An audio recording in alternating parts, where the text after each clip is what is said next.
Mtech knives, the crown jewel of American design and Chinese engineering, all wrapped up into a $10 to $20 blade. Everybody in the knife community universally hates these things, so I decided there's probably something to them. So I went ahead and bought the popular Trailmaster ripoff, the Cool Steel Trailmaster ripoff, and the other one. I don't know if the Smith & Wesson version and the cheaper than dirt rough use knife and the Mtech all come out of the same factory. It's hard to find information on these in that vein, but the truth is they all look very, very similar. So I'm not sure if they all come out of the same factory or not. In any case, I bought the Mtech version, and me and the boys are just going to thrash on them, test them, and then in preparation for a slideshow review. So this is just footage of me pulling them out of the box and then thrashing them in the backyard. So. Okay, I'm trying to get away from the wind, so I'm going to do this on my kid's merry-go-round. A couple observations about these things before I take them out and really do some serious testing with them.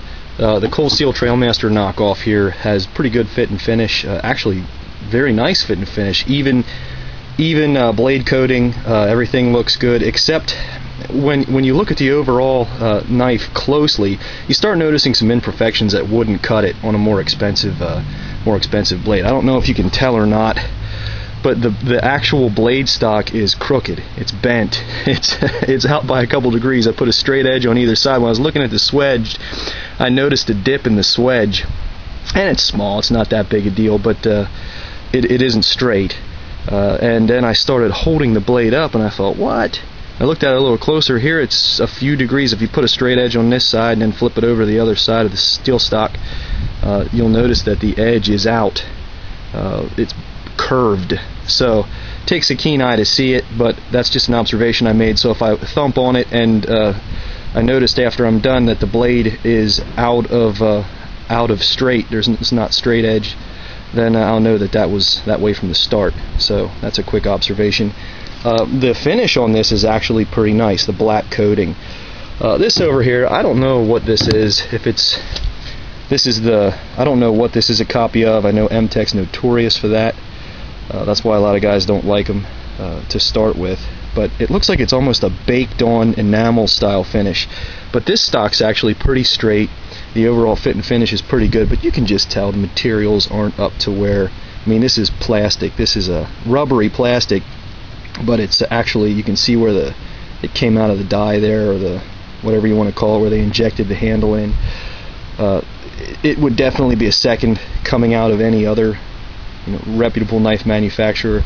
But Mtech, there again, you're looking for cost. They're looking to produce these things really cheap. One of the arguments that guys make about the 440 Mystery Steel is that they can't get it sharp. It doesn't take an edge, and that has not been my experience at all. I put these things on a steel, and within a few minutes, on a sharpening steel, and in a few minutes they were hair popping sharp. They came kind of like they came dull as a hatchet, but without taking any steel off the blades at all. Here, let me see if I can get this.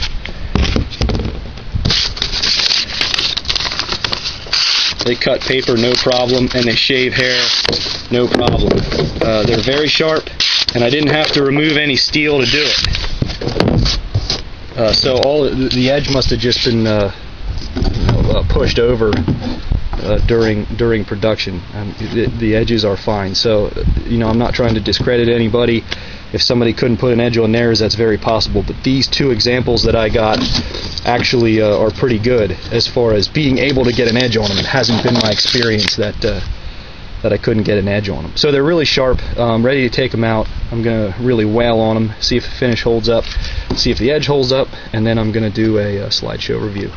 So there you have it. Okay, we're recording now. You hold it up to my face, okay? Hey, can you see me? Uh-huh. Good. All right. Hey, we had a lot of damage from a storm, an ice storm that knocked down a lot of branches on the property, and I brought them all over here. Can you point it over here? Look down. Yeah, you see that? You see the branches? Great. We're going to chop them up. You can bring it back up to me, okay? We're going to chop them all up with the, come on over here, with this Cold Steel Trailmaster knockoff, and we're going to see how good it holds an edge and how well it does with chopping. So let's get started. Can I help Kelly? Yeah, you can. Hold on. Okay. Keep your fingers out of the way. All right? Now this thing's paper cutting sharp right now, so we'll see how it holds its edge. Now Now you tape the knife going into the branch, okay? Are you ready? All right. Put my lanyard on here.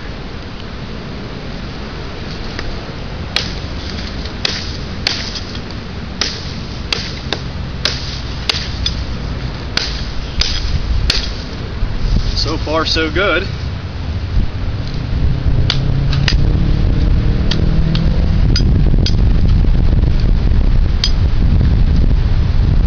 Seems to be working okay.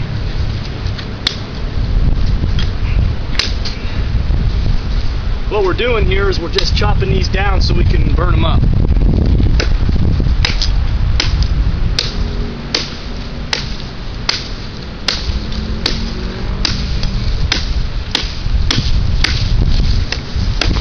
Next, we're going to hit the play button. You gotta hit the play button? Yeah, next. Got a nice balance, a nice feel to it anyway. But that's what they say about all the cold steel trail masters, right? Yep. Yep.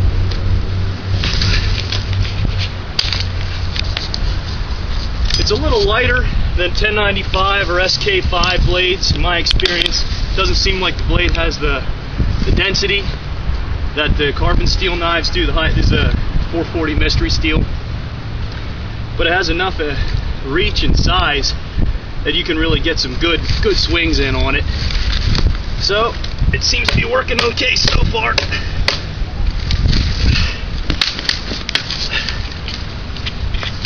What do you think, Maggie? Great! Do you like it? And cut. And cut. That's what I'm doing, I'm cutting. No. I mean cut as in stop. Stop. Okay. You alright?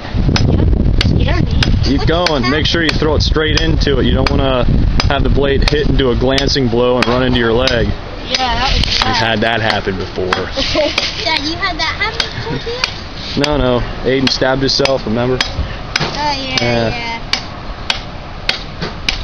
Wasn't too bad when I took my finger. Watch your fingers. Make sure you keep that free hand away from the blade. Oh. Dad, it wasn't Okay? too bad when I practically cut my finger off.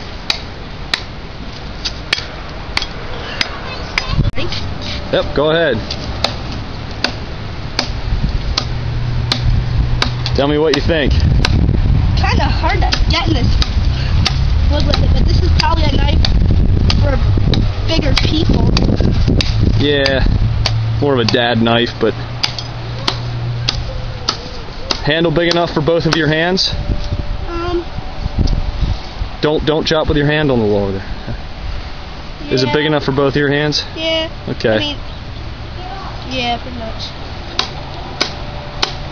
You want to give it a go, Silas? Sure. Keep that free hand and your feet away. You got it. What do you think of the balance and the feel of it? Really good knife. You like it? Make sure you keep that free hand.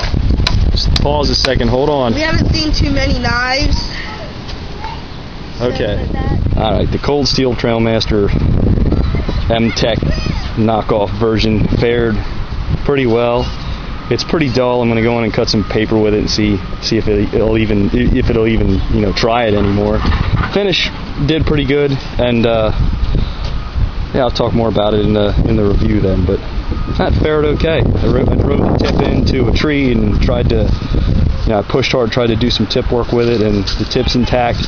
Drove it into the ground several times intentionally to try and dull the edge to see how it would hold up. So, yep, we'll see. Did okay. All right, well, we pretty much thrashed this thing, me and my two boys, and we ran it through its paces pretty good. And I just wanted to show you something really quick here.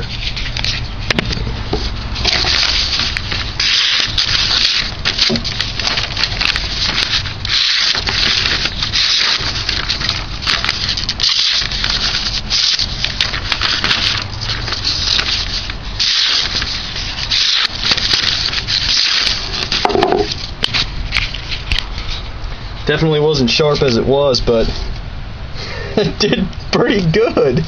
I was impressed. Well, I got the giggles there near the end because, I just didn't expect that much out of this thing. but it stayed together really good. What I mean is it didn't get loose. I mean the handle stayed tight. The everything seemed good, and the edge retention was actually pretty good. So stay tuned for a slideshow review, and thanks for watching. I'll try and keep them coming.